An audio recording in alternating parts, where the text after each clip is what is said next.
Naomi Kipury.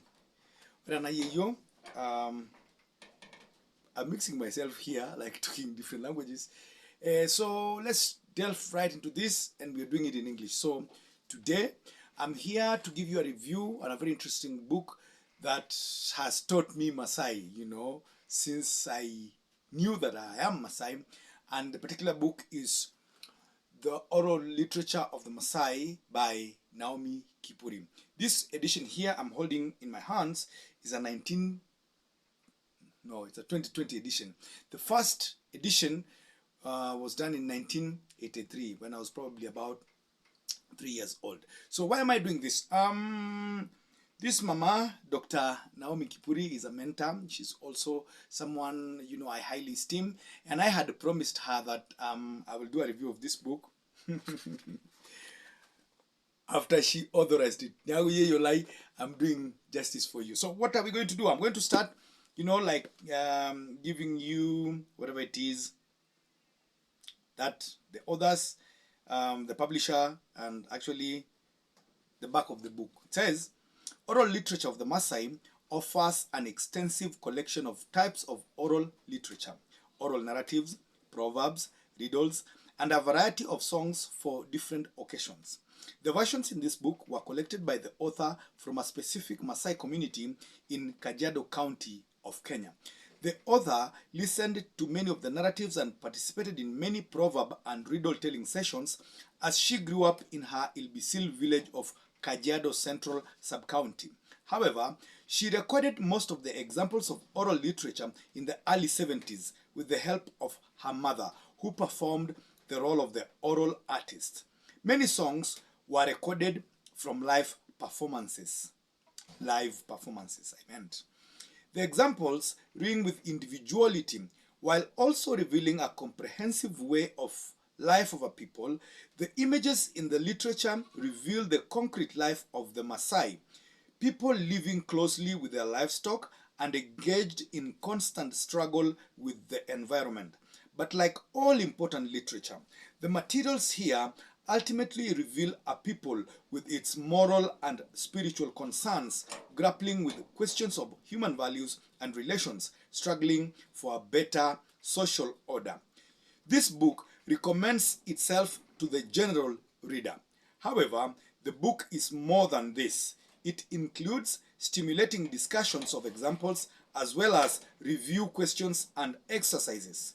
The book is highly recommended to students of oral literature at secondary school level and at the university. A little biography of the author. Naomi Kipury is a graduate of Temple University with a PhD in anthropology. She was a lecturer at the University of Nairobi in the Institute of Anthropology, Gender and African Studies for many years. Now, she is engaged in writing, development consultancy, and community involvement, which brings me to the reason why I'm doing this. At Ol'Aimerri Media, we are committed in upholding traditional cultural values.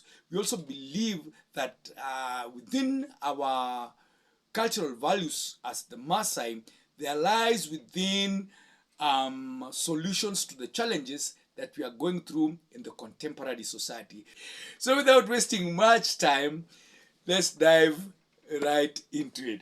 So to begin with, I like how the book is actually composed, because to be very honest, the book is basic, like straightforward, and it's quite intensive or quite deep with the content matter. So to begin with, the author introduces the subject in the book, which is oral folklore, oral literature, or literature of the spoken word as she has presented from the Maasai community or culture.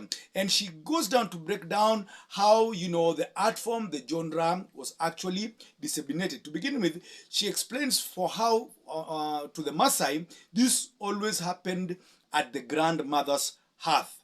So she explains that in the introduction. The second part, which I found quite interesting, is she explains the role of the narrator as well as the audience, bearing in mind that oral folklore always had an element of participatory, everybody kind of engages with the storytelling or with the listening of the story. Sometimes with the song parts, call and respond and things like this.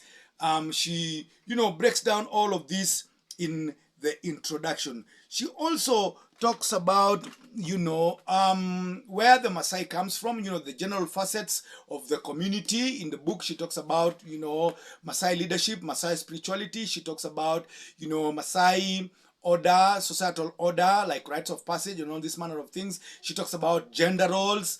And all of this, gets laid down in the introduction, as well as she explains and justifies where different Maasai communities exist, in East and Central Africa. She also explains historically the coming of the Maasai into East and Central Africa at the introduction. The second part of this wonderful book, which I highly recommend, to contemporary Maasai households or modern day Maasai households, she talks about narratives. It's interesting to understand that Maasai wisdom, Maasai knowledge, or Maasai understanding of their environment and natural phenomena is tied around their folklore. So in these narratives, these are divided. She quite explains by dividing them into these different categories, giving examples, first of all, in Maasai, and then translating them again in English. So this is how it goes. So the first narratives in the book this explains the origin of the world, the origin of the sun, the origin of the moon, the origin of certain phenomena like death, or why women, get betrothed into men homesteads, for example. She also breaks down to other narratives like legends, and this talk about great personality figures within the community based on true stories, but some of these have gotten exaggerated through time. She also talks about trickster and animal stories, including ogre, folktales, and also man tales. All these she gives examples from each category, both in English and in Maasai.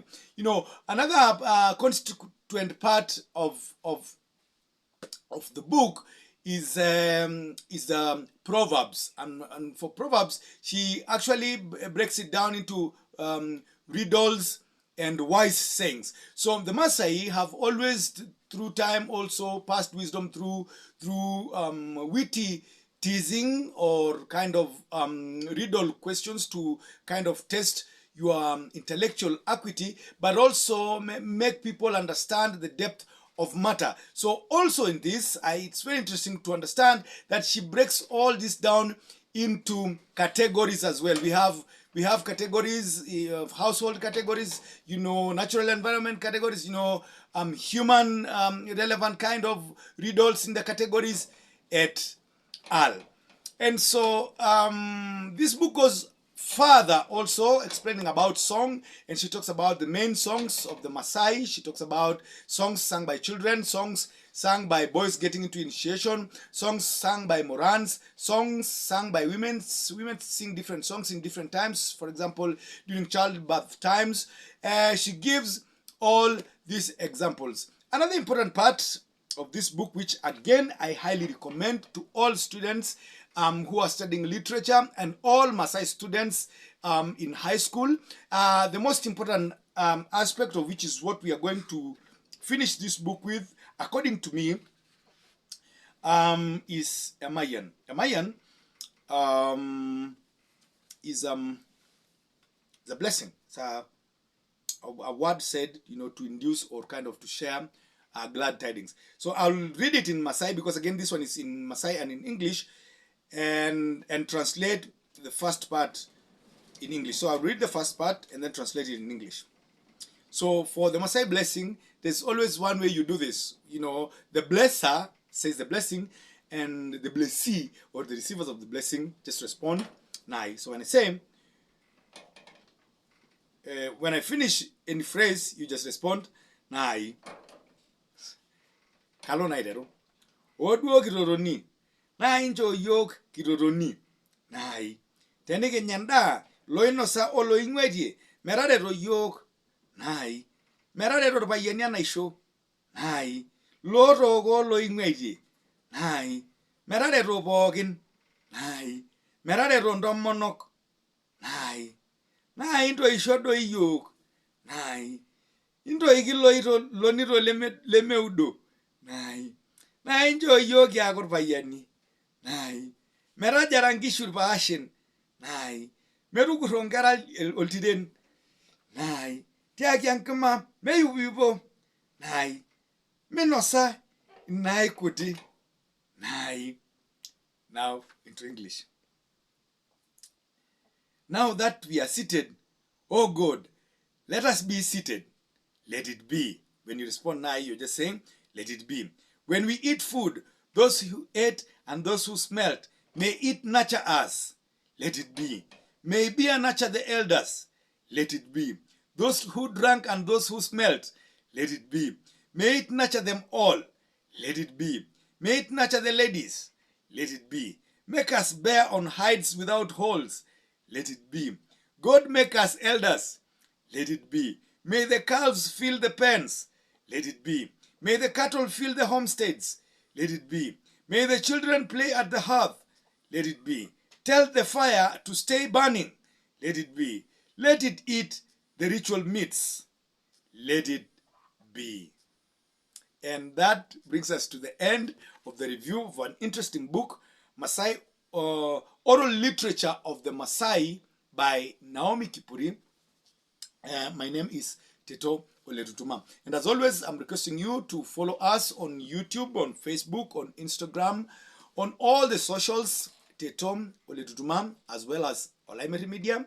You know, let's pay attention to who we are continuing to be, and most importantly, let's create visions of an ideal future for us and the future generations. As for me, getting back to the roots intellectually, culturally, and socially is one of the ways that we can guarantee the future. And today I seem to be shrubbing very much. This is an attempt at populating my YouTube channel with content. See you again.